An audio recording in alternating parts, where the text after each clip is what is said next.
All right, Half Centenarians, you are not going to believe this. I'm getting ready to go see Madame Butterfly, the play. I'm going to quit lying.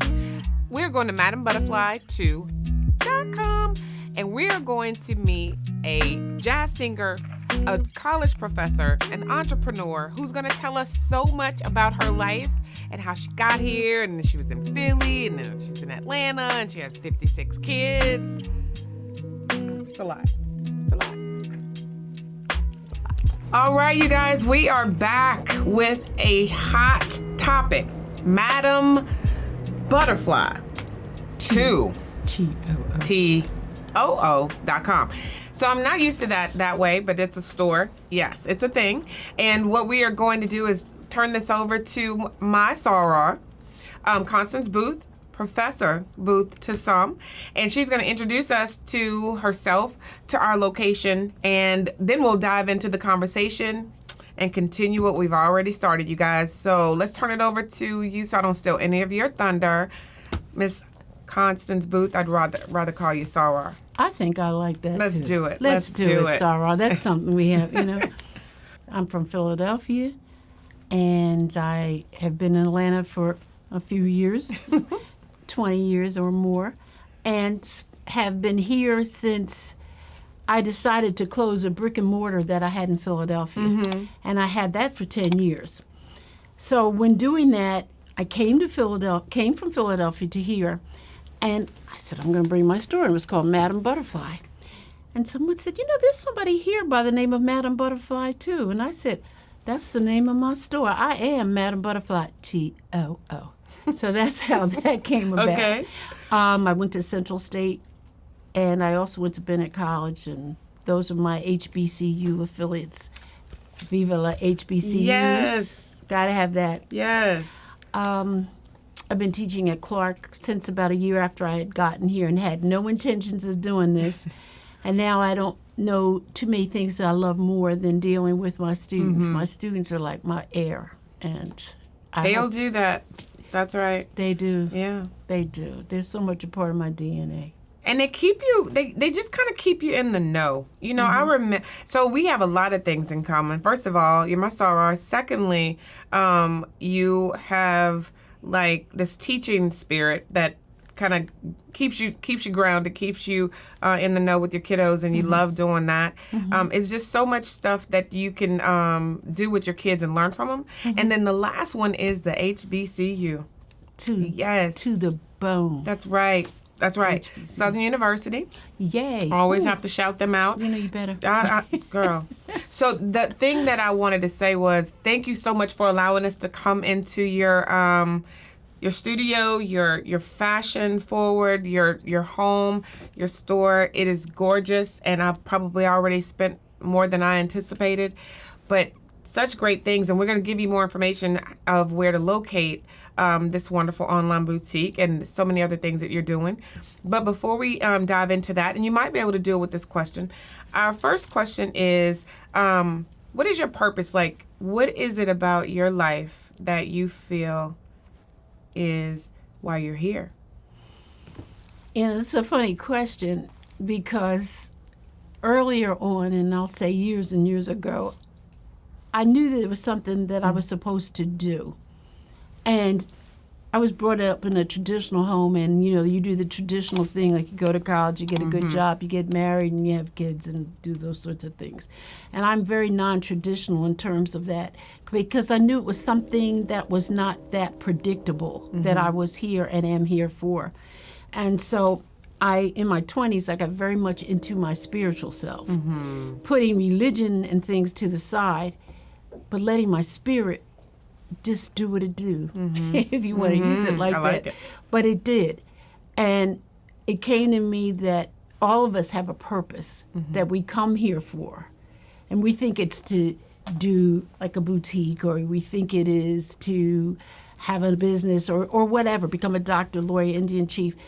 But there's a really spiritual reason why we're here. Mm-hmm. And my reason came to me very clearly that I was to be a light bearer. Oh. I don't know. I mean, I take that to heart, mm-hmm. and I'm sharing this with you only because you're my soror. I'm telling you this. Thank you. Let's lean in on that. Yeah. So tell me a little bit more about that. Like, what does that entail? The reason I teach is because I teach what I need to learn. Mm-hmm. And that is something that I found out. Teachers teach those things that they really need to learn the most, and that's in any arena. Mm-hmm. And I found myself trying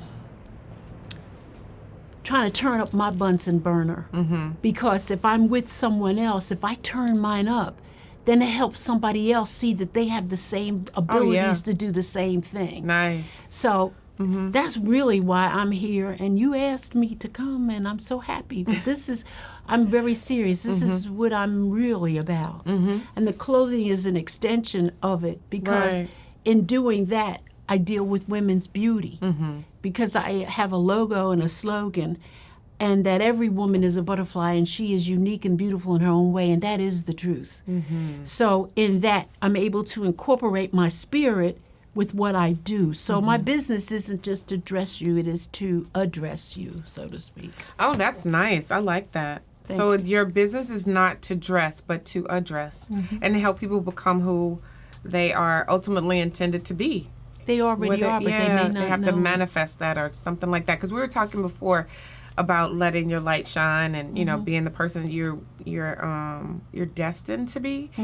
So I'm so glad you kind of brought that up, because a lot of people, which I'm going to turn this inward too, to say that's part of this purpose. You know, and that's why I love having Half Centenarians such as yourself, because we have to show people that there's so much more to life, and life doesn't really have a stopping point when you're still here. You keep going and you keep dreaming and you keep moving forward.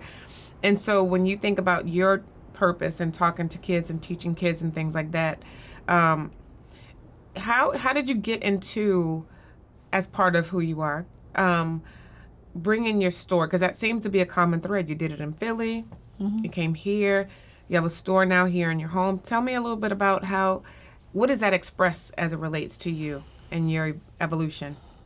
Well, my first store was when I was about 8, and I had gotten the original Barbie. And I wasn't very happy because my mother and father bought me, a few changes of clothing, but after 2 or 3, I felt like Barbie should have more things. And so then I used to start cutting up my old uniforms and anything that wasn't fitting anymore, and try to make something different to express Barbie. And it was that, and I'm going to share one thing with you. This is real important for you to know this about me. My business is called Madam Butterfly too. Yes, I do like the opera, but the butterfly is a symbol. And I always had this affiliation for butterflies, and they would come to me. And so one day, a very unfortunate, should I say, or fortunate butterfly flew over to me, and I was sitting down on like a bench or something, and it sat down, and I said, "Oh, this one wants to go home with me." So I said, he just sat there, and I'm looking at it, it's looking at me, and I said, "Good, let's go." So I picked it up by its little wings, and I got home, I got a mason jar, and I put little holes in it, and I said, I put the butterfly in there, and then I went outside and got some dirt and put it in there, and I saw the butterfly, and it was gone like this, and I was like, oh wow, it's happy, but it wasn't eaten, and it just a couple of days, the next day, it was flittering a little less, and it taught me something. I had to let it go. I had to let it go, because a thing of beauty should not be contained. It should be alive, and it should be able to fly and go and soar and do what it does. And so that's nice. I let it go, and it sat on my windowsill for for at least a day, and I kept going back. I said, "Well, when's it going to leave?" And then I saw it when it took flight. It was a little hesitant, but it taught me the lesson that was going to be what I had to carry throughout the rest of my life, that things of beauty should be admired and nurtured, but they should be able to come into their own fruition, and you can give it something, its own development. And that's what this is about.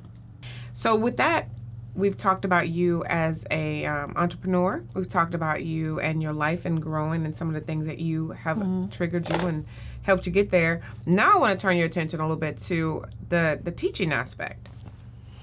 How's that working? What does that do for you? Since that was something that you didn't even plan to do. You're absolutely right. There are enough teachers in my family. And I was like, they got this, okay?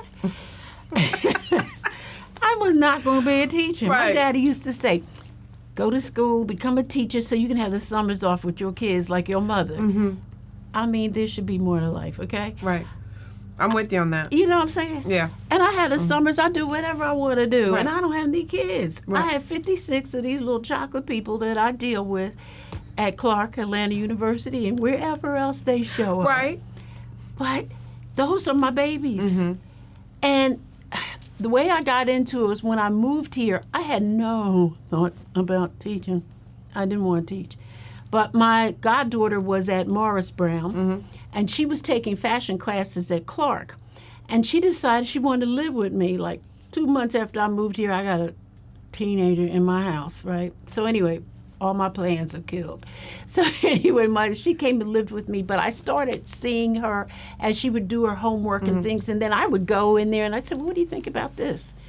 And she would say, she would give our opinions back and forth, and then her girlfriends from her class started coming over. And then I was ending up teaching them, and they said, well, why don't you go on over there and see if you can't become a teacher? Wow. So I had the credentials, but that was not my intention. Right. But the universe had another position for me. So I went over there, I dug up a suit, and I went over there, fixed up a resume of sorts, and I went over there and I decided I always wear one earring. I thought, you better put on two because they're not going to understand this. So I put on a second earring, and I went over there and I said, I'm going to find a job. Universe said yes, because I hooked up with the chairperson over there, and he's not usually that accessible. And I had a half an hour interview with him unplanned. Wow. And then he said, you know what? It's funny you should be here, but we're getting ready to look for somebody to teach fashion show production. Well, I did fashion shows all up and down the East Coast. Right. I'd go to the West Coast and do fashion shows and home shows and things like that. And I thought, I could do this.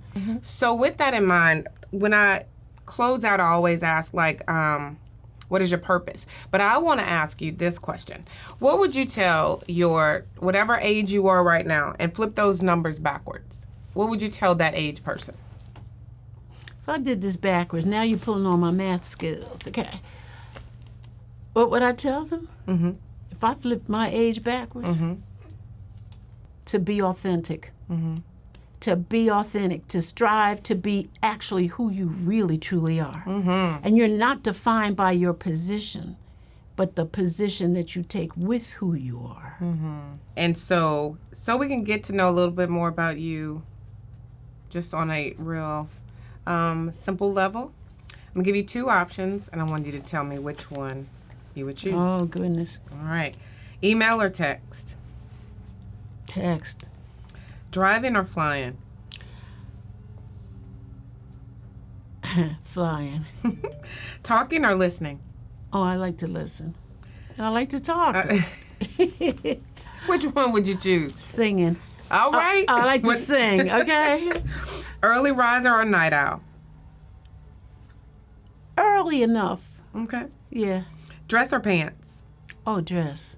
I'm a leg girl. Okay. I All like right. some legs. Vacation or staycation? Mycation. Okay. Pets or no pets? Pets. I like cats. Okay, I was going to say dog or cat. Cats. All but right. some little dogs, the little ones, I like to put them in my purse. And I like Okay. the ones you can potty train. But go ahead. Coffee or tea? Both. I like coffee, but tea takes me to the bridge. And then finally, because you're changing the game, red or white wine? I am a red girl. I'm a, Oh, we're live. So I know you're living your best life. You are a jazz singer. We didn't even get to all of that. Please put that out. Oh, here. we got that. I We am got a all of that. jazz singer. You're a jazz singer. You have a store. You are a college professor. You are my soror. We are so excited to have had you here. We're going to definitely add all of that. Follow her. Check her out. She's going to be around town singing coming up real soon. We'll probably put that information on there as well. But she has so much information to share with her students, and I'm so glad she took the time to share that with us today. I'm always so blessed and privileged to talk to wonderful half centenarians to share their wisdom with us. I'm never let down, nor was I today. Oh, Thank you guys for having me. Oh, you are, well, I thank you for being a part and taking the time out of your day. So you guys follow the Madam Butterfly .com and follow Constance Boothe, Out and About, jazz singer.